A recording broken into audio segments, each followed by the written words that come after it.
آج علی گڑھ میں جو یہ اتنے لوگ جمع ہوئے ہیں ان کا جمع ہونا بالکل امپاسبل جیسا ہے. 2 مولوی کو کہیں بلانا کسی ایک پروگرام میں مشکل ہے. یہاں آپ دیکھ رہے ہیں کہ ماشاءاللہ سبھی مکتب فکر کے علماء یہاں موجود ہیں اور بہرحال کچھ کمیاں آپ کو ضرور محسوس ہوں گی اور وہ اس لیے بھی محسوس ہوں گی کہ یہ پروگرام اس طرح کا پہلی بار ہو رہا ہے. مگر لوگوں کی روچی اتنا مجمع کا آنا اور ایک سیٹ کا خالی نہ رہنا اس بات کی دلیل ہے کہ عوام جاگ رہی ہے اور جو سوئی ہے وہ جاگنا چاہتی ہے. جگانے والا ہونا چاہیے. بہت شکریہ.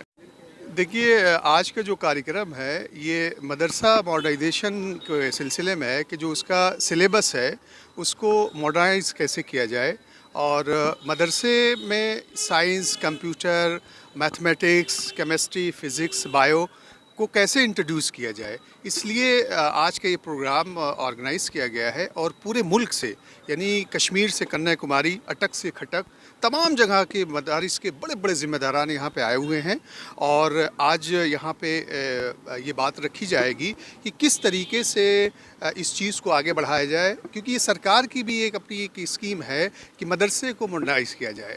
ٹھیک ہے، ماڈرنائزیشن کی طرف ان کو لائے، مین اسٹریم سے جوڑا جائے. تو مین اسٹریم سے جوڑنے کے لیے اتنی بڑی تعداد میں سمجھتا ہوں کہ یہ پہلا پورے ہندوستان میں پروگرام ہے جو سرکار کے لیے بھی ایک روڈ میپ طے کر دے گا اور ایک بہت اچھا، بہت پیسفلی ہے. بہت ساری چیزیں پیسفلی چل رہی ہیں اور ہم امید کرتے ہیں اسی روڈ میپ سے تمام لوگ آگے بڑھیں گے. دیکھیے مدارس کو ہمیشہ حالات کے اعتبار سے اپنے نظام تعلیم کو اور اپنے تعلیمی نظام کو ہمیشہ اپڈیٹ کرتے رہنا چاہیے. ہماری تاریخ تو یہی رہی ہے کہ انہوں نے اپنے آپ کو ہمیشہ حالات کے مطابقت میں رکھا ہے. آج کی تاریخ میں یہ مدارس کے لیے بہت بڑا چیلنج ہے کہ ان کے یہاں دینی تعلیم اور عربی کی تعلیم کے ساتھ ساتھ ماڈرن سبجیکٹ بہت سی جگہ نہیں پڑھائے جاتے. تو ہم یہ چاہتے ہیں کہ جو مدارس سے نکلنے والے جو اسٹوڈنٹس ہیں، طلباء ہیں، ان کو وہ حالات سے بھی اپڈیٹ بھی ہوں اور ساتھ ہی ساتھ یہ کہ وہ عصری علوم یعنی ماڈرن سبجیکٹ کے اندر بھی ان کو ایک مقام ان کا بلند حاصل ہو. تو اسی سلسلے میں وہ کس حد تک کیا جائے، کتنا پورشن اس میں اضافہ کیا جائے، وہ کتنا ایکوموڈیٹ کیا جائے ماڈرن سبجیکٹ کو، اسی پر ہمارے اب سیشن شروع ہوں گے. آج اس طرح کی کانفرنس کا انعقاد آپ لوگ کر رہے ہیں اور مستقبل کے لیے لاہے عمل تیار کرنے کی کوشش کر رہے ہیں، مگر ایک طرف حکومت جو ہے وہ مدارس کے ہی خلاف ہے، مدارس بند کرنے کی کوششیں کر رہی ہے. تو ان دونوں چیزوں کو کیسے ساتھ دیکھ سکتے ہیں؟ دیکھیے اس سلسلے میں تو ایک ہماری قانونی ٹیم ہے، وہ کام کر رہی ہے. ہم کو ہمارے ادارے قائم کرنے کا، ہم کو اپنی مذہبی تعلیم دینے کا، ہماری تہذیبی تعلیم دینے کا ہمیں پورا کانسٹیٹیوشن نے ہم کو حق دیا ہے. تو اگر اس میں کوئی چیلنج ہوتا ہے تو ہماری جو لیگل ٹیم ہے وہ اس پر کام کر رہی ہے، تو اس کو وہ ونگ دیکھ رہا ہے. جی وقف بورڈ کو بل جو سرکار لے کے آئی ہے اس کو حالانکہ سلیکشن کمیٹی کے پاس بھیج دیا ہے پارلیمنٹ میں، اور اگلے زیادہ کو یہ کہنا ہے کہ سرکار سے زیادہ دخل اندازی کر رہی ہے دوسرے دھرم میں اور پاور اپنے ہاتھ میں لینا چاہتی ہے. کس طرح دیکھیں؟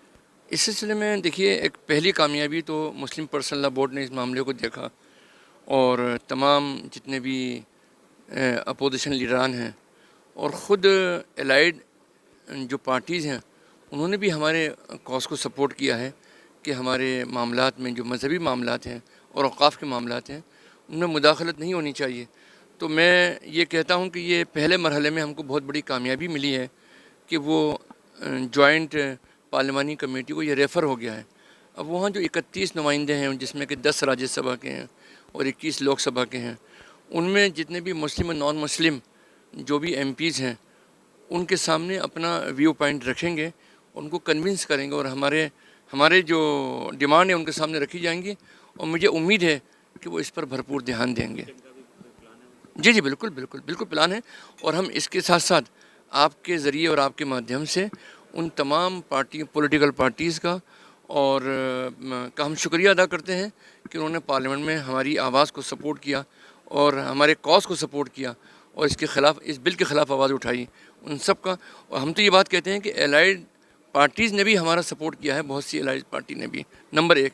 نمبر 2 یہ کہ ہم اس بات کے لیے مسلمانوں سے بھی اپیل کرتے ہیں کہ انہوں نے بہت مورل سپورٹ دیا، خاص طور پر مسلم پرسنل لا بورڈ کے جو ممبران ہیں انہوں نے اس سلسلے میں سیاسی پولیٹیکل رابطہ قائم کرنے میں بڑی مدد کی ہے، ان سب کے ہم شکر گزار ہیں۔ پٹھان لوگ جیسے لوگ ابھی یو پی سی ایم سے ملے تھے، کیا پرائم منسٹر سے بھی اس سلسلے میں کوئی بات رکھی جائے گی کیا؟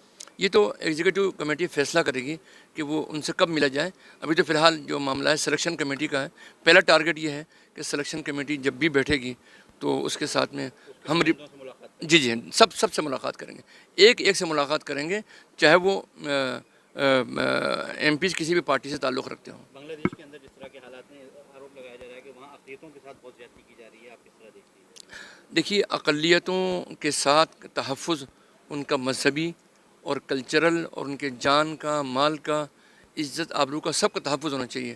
کسی بھی ملک میں میجورٹی کو اس بات کی اجازت نہیں ہو سکتی اور نہ قانون اجازت دیتا ہے کہ کسی بھی اقلیت کے اوپر کوئی ظلم کریں۔ اگر وہاں پر اقلیت پر ظلم ہو رہا ہے، جیسا کہ خبریں آ رہی ہیں، تو ہم اس کی مخالفت کرتے ہیں اور اس بات کی ڈیمانڈ کرتے ہیں کہ وہاں ایسا ماحول ہونا چاہیے کہ اقلیتوں پر کسی طرح کوئی ظلم نہ ہو اور اس کو روکا جائے ہمیشہ کے لیے۔